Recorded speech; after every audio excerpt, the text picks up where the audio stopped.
Well, hi, Hollister. How are you doing today? I'm frustrated. Frustrated. I don't get it. What don't you get? I just don't get it. Hollister, what are you talking about? I don't get the word. You don't get the... Hollister, you're going to have to explain this to me. Okay. My mom and dad said that for before Christmas they wanted to read a Bible story to me and my sister Carmen every day. Oh, well, that's a good idea. It's this time of Advent, so it's a time when we're getting ready for Christmas. And so it's a good thing for us to do, to listen to what the Bible can teach us about Jesus. Yeah, and yesterday my mom and dad said they wanted to read a Bible story about David. Oh, okay. And I love David. You do? Yeah, I was hoping they were going to read this story about the time that he fought the giant with a slingshot and he cut off his head. Well, that's just one story about David. There are a lot of different stories. I know, I found that out. So, what was the story? That's what I don't get. Well, do you remember what it was about? Well, yeah, it was about a man named Nathan came to David, and David wanted to build God's house. Okay, I know which story you're talking about. And God said to David, "No, I don't want you to build my house. I want to establish your house." Uh-huh.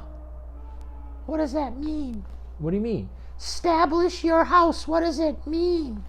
Oh, well, that's a good question. It's actually establish your house. That doesn't help me any. I know. But what establish means is that God wanted to build David a house.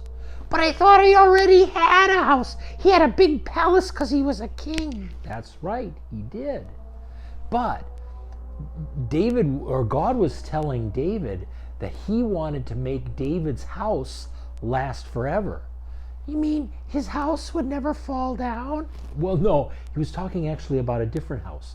He was talking about his reign, his rule.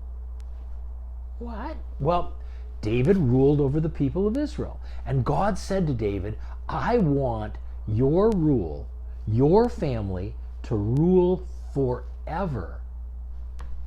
Forever? That's right. And you know what he was actually promising? What? He was promising that one of David's descendants would be Jesus. Really? Really? You see, David is Jesus' great grandfather.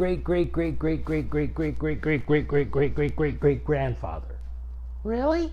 Really. And God promised David that Jesus would come from his family. And that's what he meant when he said he was going to establish David's kingdom forever.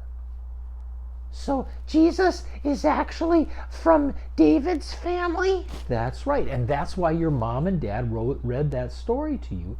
Because when you see Jesus on Christmas, you'll be reminded, oh yeah, Jesus is from David's family. And just like David, Jesus is a king. Wow. That's pretty interesting, isn't it? Yep.